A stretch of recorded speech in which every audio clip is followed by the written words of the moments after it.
Så er det blevet tid til første servering på aftens menu. Vi kører det i år som sådan en family style sharing food menu. Og det betyder, at vi anretter tingene på brætter, eller på fade, eller på tallerkener, som kan sendes rundt ved gæsterne.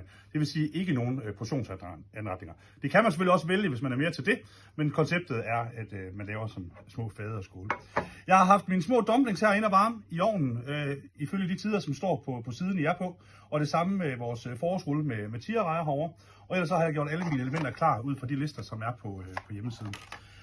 Og jeg tager stille og roligt tingene frem her. Vores asiatiske sojadip fylder jeg op i en lille skål. Er lavet med soja og kimchi, og der er forårsløg i, der er noget ingefær, citrongræs, hvidløg, lidt sesamolie, alle mulige rigtig gode, lækre sager der. Så er der skaldyrsalaten, som jeg gerne vil have op i en skål eller et fad, hvor vi får lidt overflade på, så vi lige kan få den pyntet ordentligt. Læser jeg op her. Oven på den har jeg vores hjemmelavede avocado-creme her. Jeg kan lige give den et rør her, hvis den har trukket en lille smule farve på toppen. Ligger små klatter af den rundt oven på anretningen.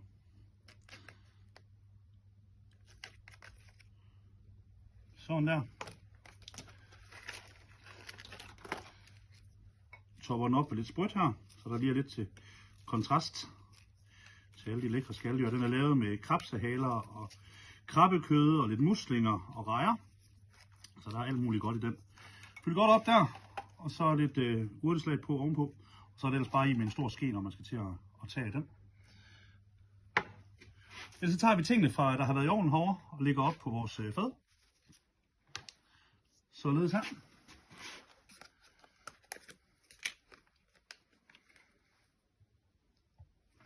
Der skal også lige en aioli på her til.